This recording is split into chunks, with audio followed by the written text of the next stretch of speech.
Shielding exists across every installment of Super Smash Bros. Hitting the default shield button, traditionally L or R, brings up a bubble around your character that will continuously deplete as it is held up. Normally this prevents any incoming damage, although this is ineffective against any kind of grab.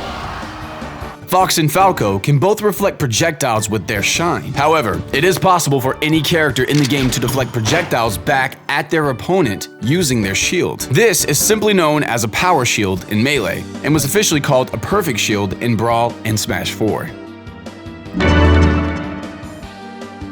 To power shield, one must rely on timing, skill, and sometimes predicting an attack. In order to execute a power shield, wait until an attack is about to connect. Then fully depress one of the shield buttons 2 frames before a projectile hits you, or 4 frames if it's a non-projectile attack. If it's performed correctly, you will see and hear a visual and audio cue.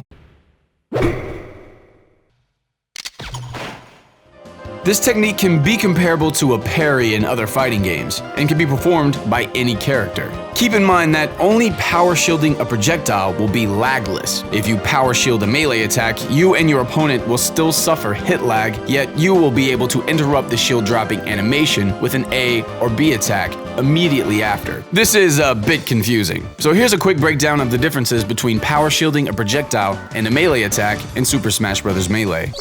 Power shielding a projectile. 2-frame window. No shield damage. No shield hit lag. No shield pushback. No shield stun. Reflects the projectile. Power shielding a melee attack. 4-frame window. No shield damage. Same shield hit lag. More shield pushback than full shield. Same shield stun as full shield. Allows you to cancel the shield dropping animation with an A or B attack.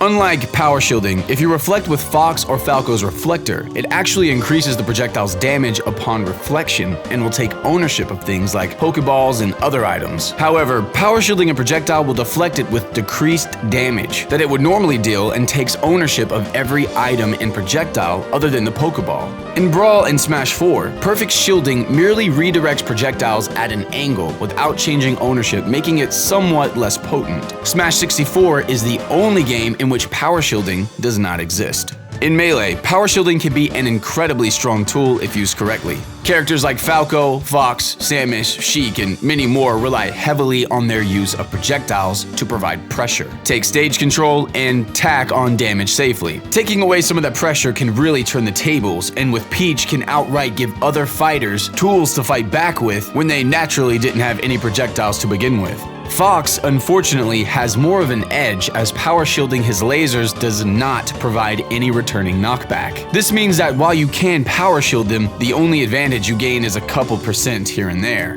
Falco's lasers, however, have hit stun, making his short hop laser an incredibly strong tool for approaching. Learning how to power shield Falco's lasers is one of the most optimal ways to deal with them. This goes for any character who uses projectiles to space their opponent out to provide an opening, or against people who constantly spam ranged moves. Unlike power shielding a projectile, you gain no frame advantage as you still suffer hit lag when power shielding a melee attack. However, power shielding melee attacks still give you a slight advantage. Since a player can cancel their shield drop animation without jumping or wave dashing by hitting either an A or B move, they have an opportunity to retaliate with an attack much faster than if they were to simply wait for their shield to drop before attacking. This can be also executed via C-stick, meaning you can immediately perform a smash attack as soon as your shield hit lag has finished. This is exceptionally useful with some characters such as Peach, who can power shield an aerial attack and immediately punish with the down smash. While they are performed the same way, there are a few differences between Melee's power shield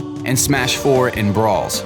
First, the frame window is 3 frames as opposed to Melee's 4 frames. This goes for all attacks, both projectiles and melee. In Brawl and Smash 4, perfect shielding melee attacks also dramatically reduces shield pushback suffered when taking a hit, thus allowing you to stay closer to your opponent for a counterattack. In Melee, you actually experience higher shield knockback, often pushing you farther away from your opponent. While Brawl and Smash 4's Perfect Shield may not be as potent as they cannot reflect projectiles, they still hold some of the same benefits. When power shielding in any installment of Smash, characters will suffer no shield damage, allowing you to shield things like Marth's Shield Breaker and many other moves that could potentially cause high shield damage or even break your shield. I hope you enjoyed our tutorial on power shielding. There's still a lot left to cover, so make sure you subscribe to Super Smash Academy. Don't forget, you can also follow us on Facebook and Twitter. If you haven't, make sure to check out our other videos if you're still wanting to learn more. And as always, thanks for watching.